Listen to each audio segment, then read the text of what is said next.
بحیثیت امت ہم کیوں کمزور ہو گئے؟ ایوبی رحمۃ اللہ علیہ کہتے تھے کہ مسلمان کی تلوار پہ جب عورت اور شراب آ جائے تو وہ بزدل اور بغیرت ہو جاتا ہے۔ آج ہمارے سارے سعودی حکمرانوں کی تلواروں پہ عورت اور شراب آ چکے ہیں۔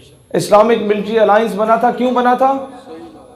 ہم لوگ خوش تھے نا کہ یار مسلمان فوجوں کا ایک ایسا الائنس بنا ہے، امریکہ کا بیڑا غرق کر کے رکھ دیں گے تو یہ ہو جائے گا تو وہ ہو جائے گا۔ میں نے جب دیکھا، اس کی پہلی افتتاحی تقریب تھی، Donald Trump was invited as a chief guest. کبھی ایسا ہوا ہے کہ عمران خان نے جلسہ کیا اور میاں نواز شریف صاحب کو چیف گیسٹ بلایا ہو؟ تو یار مسلمانوں کی فوج ہے، مہمان خصوصی امریکہ کا صدر کیوں آ رہا ہے اور کیسے آ رہا ہے؟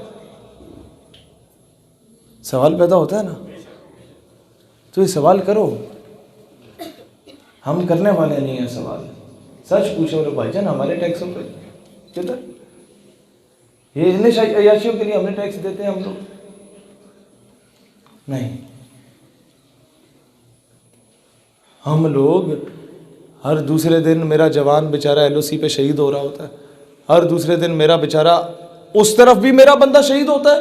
مقبوضہ کشمیر میں جن کی مسجدوں میں گھس کے ہندوستان ہم پہ فائرنگ کرتا ہے کہ ہم لوگ جوابی کارروائی میں ذرا سا خیال رکھیں،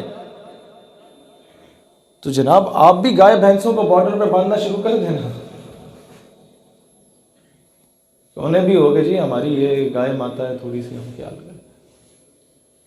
مسئلہ یہ ہے کہ جب تک آپ لوگ معذرت خانہ پالیسی پہ عمل کرتے رہیں گے، تاریخ آپ کو جوتے مارتی رہے گی۔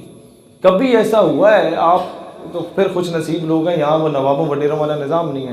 کسی دن ٹائم نکال کے انٹیریئر سندھ میں جانا، انٹیریئر پنجاب میں جانا اور بلوچستان جانا، ان کے مزارے جو ہوتے ہیں نا، جو بیچارے زمینوں پہ کام کر رہے ہوتے ہیں، ان سے پوچھنا کبھی ایسا ہوا ہے کہ نواب صاحب نے آپ کو ایک منہ پہ چنڈ ماری ہو، آپ دوسری گال آگے کریں تو نواب صاحب بولے نہیں معذرت، اور نواب دو اور لگاتا ہے؟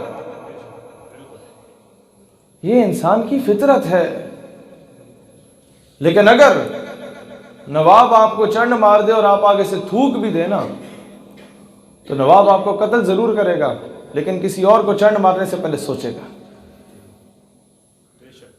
دوستان ذی وقار، اقوام عالم ہمیں وہ اسلام کا صحیح مطلب سکھایا ہی نہیں گیا۔ ہم کہتے ہیں کہ جناب ایک چنڈ مارے، ہم امن کا درس ہمیں ملا اسلام میں، ہم دوسری گال آگے کریں؟ نو، قرآن کا قانون ہے، خون کا بدلہ خون ہے۔ جو فلسطین میں ہوا اس کا بدلہ لیا جائے گا۔ اقوام متحدہ کیا کہتا ہے؟ اسرائیل کرتا ہے ظلم فلسطین پہ، اور ہم لوگ آگے سے کیا کہتے ہیں؟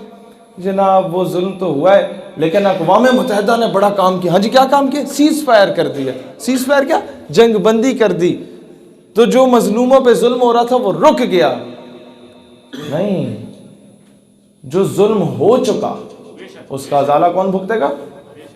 اس کا بدلہ کون لے گا؟ نہیں نہیں نہیں نہیں، اسے رہنے دے، یہ رک تو گیا نا۔ فیض آباد پہ کیوں جا کے بیٹھے 2 سال پہلے؟ انہوں نے کہا جی حلف نامے میں ترمیم ہوئی تھی نا، بس ہم نے معذرت کی، واپس کر لیا حلف نامہ، پھر کیوں بیٹھے؟ اس کی وجہ کیا تھی؟ کوئی جواب نہیں دے رہا تھا۔ میں نے اس وقت، ہم لوگ سوشل میڈیا پہ تھے، ہم نے کہا یار بات یہ ہے، آپ کے بچے کو کوئی اغوا کر کے لے جائے اور آپ واویلا مچائیں، مہینے کے بعد آپ کا بچہ واپس آ کے آپ کو مل جائے تو آپ کیا چپ ہو کے بیٹھ جائیں گے؟ اگلا بندہ کہے گا بس دے دیا نا بچہ واپس، لو چپ ہو جاؤ۔ آپ کہیں گے نہیں، لے کے کیوں گئے؟ کس کے کہنے پہ لے کے گئے؟ یہ تو سوال ہوتے ہیں نا۔ پچھلے 2 سالوں سے اس حکومت میں کلاس 4 میں، کلاس 5 میں، کلاس 8 میں ختم نبوت کے کوئسچنز کو چینج کیا گیا۔ عوام نے سوشل میڈیا پہ احتجاج کیا تو وہ ٹاپکس واپس آ گئے۔ یہ سوال کون اٹھ کے کرے گا کہ بھائی جان چینج کرنے والا کون تھا؟ اس کو سزا کیوں نہیں ہوتی؟ یہ وہ بندہ ہے، وہ گمنام لوگ ہیں جو آپ کے سسٹم میں گھسے ہوئے ہیں اور آپ انہیں نہیں پہچان سکتے۔ اس کے لیے کیا ضروری ہے کہ آپ کو سسٹم میں گھسنا پڑے گا۔ جب تک آپ سسٹم میں نہیں جائیں گے، یوں دھکے کھاتے رہیں گے۔ یہی ہوگا، میں ادھر آ کے تقریر کروں گا، نعرے لگیں گے بلے بلے واہ واہ، میں گئے نہیں جی، 4 تصویریں بن جائیں گی، ادھر سیلفیاں ہو جائیں گی، بات ختم۔ نہیں، یہ میں فراڈ کروں گا آپ کے ساتھ اگر میں یہ کر رہا ہوں تو۔ یہ درد دل کو سمجھو۔ میں ادھر یہ درد دل بانٹنے آیا ہوں، اپنے سینے میں وہ درد ہے نا، میں اس قابل نہیں تھا کہ میں ادھر آ کے ان بچوں کی دستار بندی کروں، تو میں سائٹ پہ پیچھے کھڑا ہو گیا. میری اوقات یا حیثیت نہیں تھی، علماء کا کام ہے وہ انہوں نے کیا. اسی طریقے سے حاکم وقت کو بھی چاہیے کہ آپ اچھے کرکٹر ہیں تو کرکٹ کھیلیں بھائی جان. آپ سمجھ رہے ہیں اس چیز کو؟ آپ سمجھ رہے ہیں؟ ایک قرارداد پیش ہو جائے کہ قادیانیوں پہ پابندی لگائی جائے ٹیچنگ فیکلٹی میں، آرمڈ فورسز میں اور بیوروکریسی میں.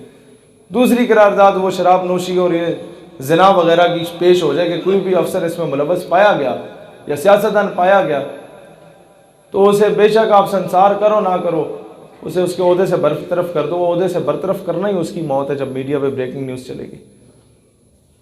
دوستان ذی وقار، آپ یقین کریں آپ کے ملک سے غداریاں ختم ہو جائیں گی، آپ کے ملک کا نظریہ بیچنے والے لوگ ختم ہو جائیں گے.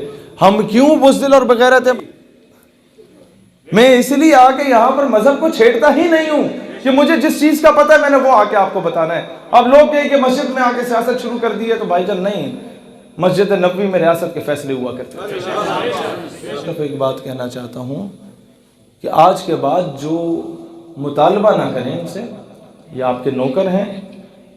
میں 2 مہینے پہلے لاہور گیا، خلیل الرحمان قمر سے ملاقات ہوئی. میں نے کہا جی ہم جلسے میں مطالبہ رکھیں گے، تو اس نے کہا بس کر جاؤ، تم بھی مطالبے کرنے لگ گئے ہو. میں نے کہا کیا مطلب؟ کہتے بزدل لوگ مطالبہ کرتے ہیں، یہ تمہارے ٹیکس پہ پل رہے ہیں، یہ تمہارے خادم ہیں، یہ تمہارے نوکر ہیں. آرڈر دیم، حکم کرو انہیں کہ قوم کی بیٹی کو واپس لاؤ، حکم کرو انہیں کہ فرانسیسی سفیر کو ملک سے باہر بھیجو.